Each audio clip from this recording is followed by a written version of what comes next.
विश्व भर में लोगों से कहना चाहता हूं, कम मेक इन इंडिया।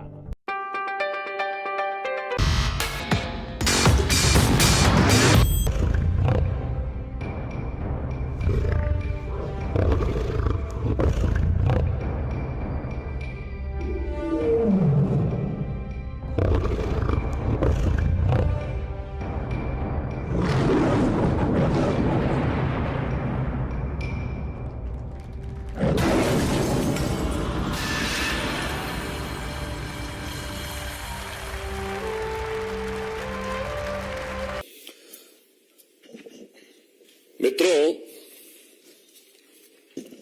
कट्टर ईमानदारी के किरदार के जो भारत रत्न के प्रत्याशी थे बकौल केजरीवाल साहब, तो उन्होंने मनीष सिसोदिया जी के लिए कहा था ना कि भारत रत्न उन्हें मिलना चाहिए। तो भारत रत्न के प्रत्याशी पूर्व मुख्यमंत्री,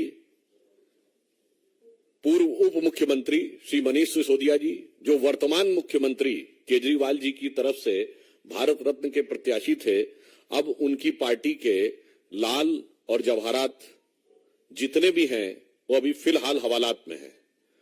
और पिछली सर्दी से इस सर्दी का मौसम आ गया, इस दरमियान 6 बार उनकी बेल एप्लीकेशन रिजेक्ट हुई है। 6 बार जमानत की अर्जी रिजेक्ट हुई। और इस बार जो सर्वोच्च न्यायालय ने अपना ऑब्जर्वेशन दिया है, जो प्रेक्षण दिया है, वो एक मामले में और भी गंभीर है। कारण केजरीवाल जी पूरी नाटकीयता के साथ यह बात बार बार बोलते थे कि पैसा कहां है, पैसा कितना है। यदि आप आज के सुप्रीम कोर्ट के ऑब्जर्वेशन को देखेंगे तो उसमें सिर्फ जमानत याचिका खारिज नहीं की गई है, बल्कि 338 करोड़ रुपए प्रथम दृष्टया स्थापित होते हुए दिख रहे हैं। यानी जो वो पैसे की बात करते थे और जो मनी ट्रेल की बात करते थे, वो आज लीगली स्टैब्लिश होती हुई दिख रही है। यानी इस समय अब ये सिर्फ एक एलिगेशन नहीं है। इस ऑब्जर्वेशन के बाद अब ये सिर्फ एलिगेशन नहीं है, अब ये सिर्फ सब्सटेंटिव एलिगेशन भी नहीं है, बल्कि अब इसके अंदर क्वांटिटेटिव सबमिशन भी हो गया है। Means up till now it's not just an allegation, it is neither just an substantive allegation, but now it is come with a quantitative submission of the amount of 338 crores which is money trail is being probed। और अगर हम ये कहें तो ये अब सिर्फ आरोप नहीं है, सिर्फ तथ्यात्मक आरोप नहीं है, इसमें संख्यात्मक स्थिति भी सामने आ गई है। अभी तक वो कहते थे पैसा है कहां।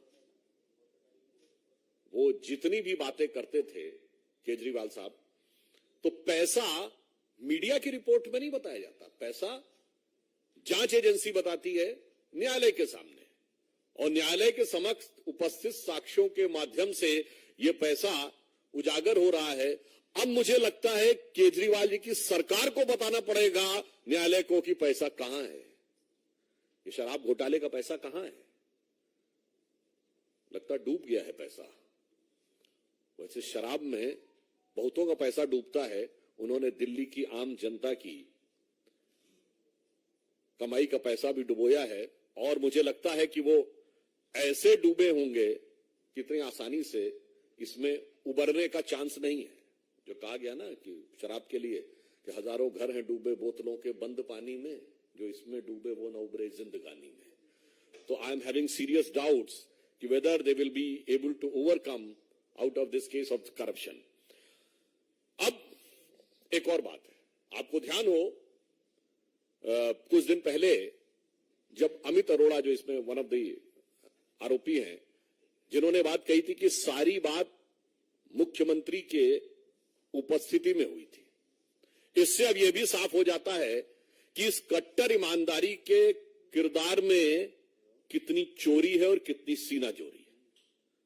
महत्वपूर्ण बात यह भी है कि उत्तरोत्तर भ्रष्टाचार के आरोप तथ्यात्मक दृष्टि से स्थापित होते चले जा रहे हैं उत्तरोत्तर जमानत याचिकाएं खारिज होती चली जा रही हैं, परंतु फिर भी, जिसे एक हिंदी की कहावत होती है, देखिए इसलिए मैं कह रहा हूं वो तो कोर्ट के द्वारा प्रूव होगा, पर जो प्राइमा फेसिया दिख रहा है, कहावत है वो लागू होती है, चोरी ऊपर से सीना चोरी।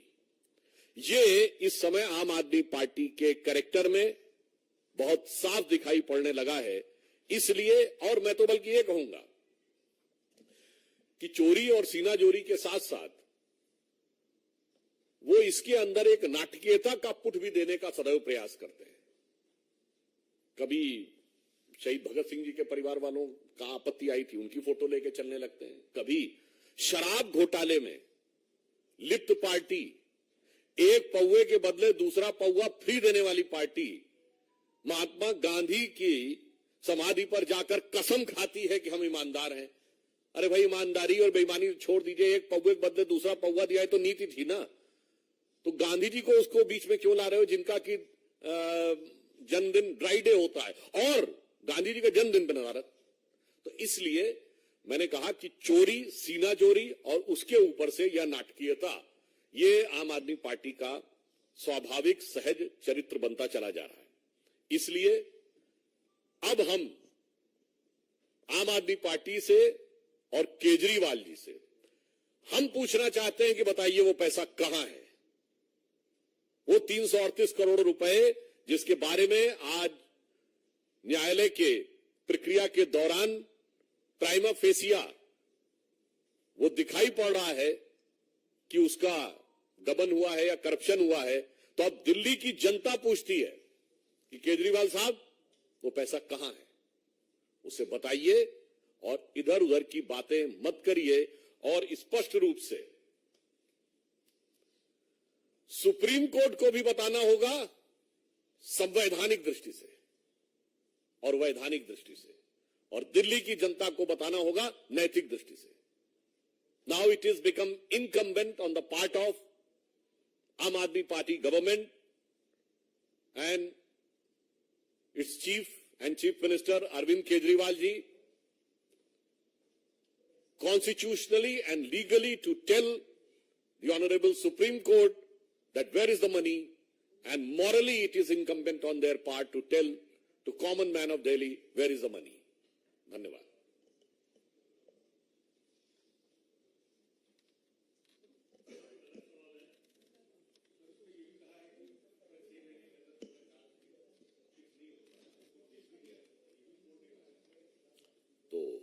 अभी तो जांच चल रही है, जांच जैसे जैसे आगे बढ़ेगी तथ्य सामने आते जाएंगे।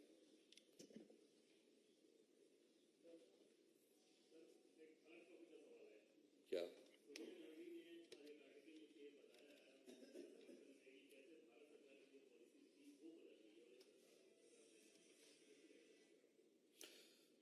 देखिए, हम सिर्फ इतना कहना चाहते हैं कि आतंकवाद और अंतर्राष्ट्रीय नीति पर राजनीति नहीं, राष्ट्रनीति होनी चाहिए।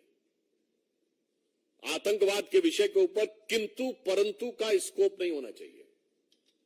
There should not be any scope of if and but, there should be clear, categorical and unequivocal, यानी वो स्पष्ट होना चाहिए, दो टूक होना चाहिए। और यह दुखद बात है कि कांग्रेस पार्टी जिस प्रकार की नीति एडॉप्ट कर रही है इस मौके के ऊपर, वो भारत की प्रतिष्ठा और गरिमा के अनुरूप न होकर क्षुद्र वोट बैंक की राजनीति से प्रेरित है। मैं उन्हें याद दिलाना चाहता हूं कि इजराइल के साथ राजनीतिक संबंधों की शुरुआत स्वर्गीय राजीव गांधी जी के समय में इसकी भूमिका बनाई गई, और 1992 में पीवी नरसिम्हा राव के समय में भारत ने स्थापित राजनीतिक संबंध बनाए। दुख की बात यह है कि वो अपने प्रस्ताव में भी कहीं आतंकवाद के हमले का उल्लेख नहीं करते हैं, क्यों दही जमा लेते हैं मुंह पर। ये मतलब एक दौर में वो कहते थे ना, ये अपनी तथाकथित भारत जोड़ो यात्रा में, कि जुड़ेगा भारत जीतेगा इंडिया, ये कांग्रेस नारा देती थी। अब तो मुझे ऐसा लग रहा है जुड़ेगा कट्टरपंथी जीतेगा हमास, ये उनका नारा होता चला जा रहा है। तो मेरा ये मानना है, दुनिया में जितने भी देश हैं उन्होंने इन विषयों के ऊपर बहुत स्पष्ट क्लियर नीति रखी है, पक्ष हो या प्रतिपक्ष उसमें कोई अंतर नहीं रहता है। इसलिए कांग्रेस जो कर रही है वो भारत की नीति के विरुद्ध है।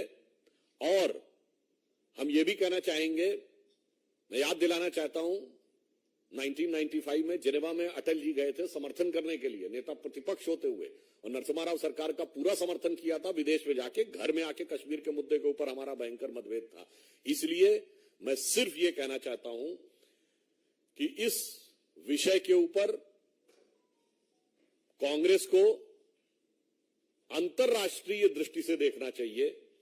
अगर मानवीय संवेदना है तो पूरी मानवीय संवेदना से देखना चाहिए। भारत सरकार का रुख एकदम स्पष्ट है कि हम फिलिस्तीन का एक स्वतंत्र राज्य के रूप में उसके अस्तित्व को स्थापित करने में इजराइल के द्वारा शांतिपूर्ण वार्ता के द्वारा सौहार्दपूर्ण सह अस्तित्व के साथ समर्थन करते हैं।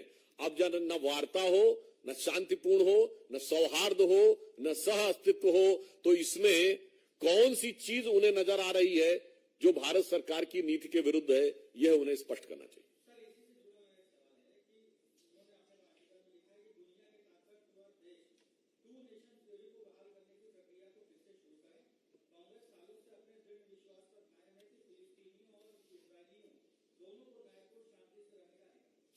वो सारी बातें सही हैं, इसमें आतंकवाद का उल्लेख पे क्यों चुप्पी है?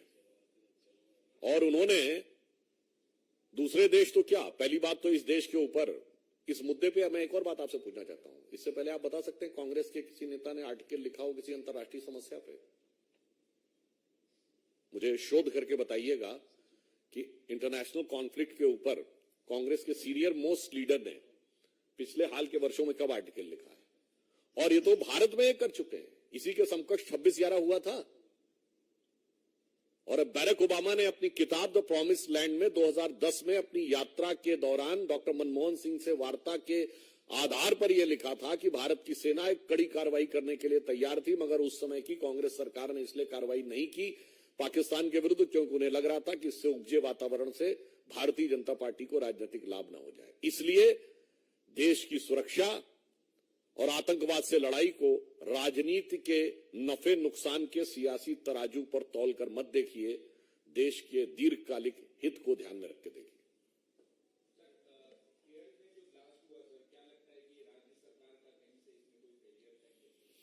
देखिए, मैं पुनः कह रहा हूं कि आतंकवाद को लेकर किसी भी प्रकार का किंतु परंतु राजनीतिक दलों में नहीं होना चाहिए। आतंकवाद पर राजनीति नहीं, राष्ट्रनीति होनी चाहिए।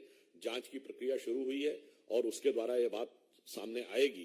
परंतु मैं यह भी कहना चाहता हूं, आतंकवाद को किसी भी प्रकार का व्यवहारिक नहीं, नैतिक समर्थन देना भी, प्रत्यक्ष नहीं परोक्ष रूप से देना भी, किंतु परंतु कहकर देना भी, मेरे विचार से मानवता के लिए भी घातक है, राष्ट्र की सुरक्षा के लिए भी घातक और संवेदनशील है।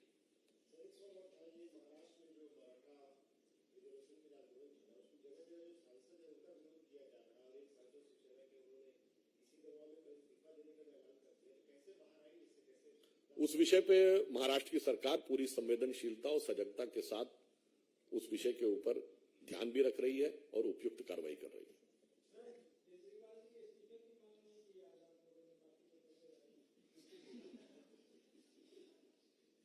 ऐसा है कि अभी तो शुरुआत हुई है, अभी पता नहीं क्या क्या निकलेगा।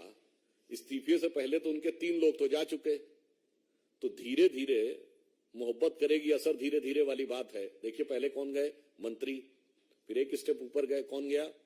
डिप्टी सीएम, मतलब सत्येंद्र जैन जी मंत्री थे। फिर उप मुख्यमंत्री जी गए, मनीष सिसोदिया जी। फिर संजय सिंह सांसद नहीं थे, संसदीय दल के नेता थे तो leader of the parliamentary party थे। तो अब देखिए धीरे धीरे क्या होता है। जांच एजेंसियां अपना काम कर रही हैं। जो जिस भी रूप पद पे होगा उससे निरपेक्ष रहते हुए वस्तुनिष्ठ ढंग से, यानी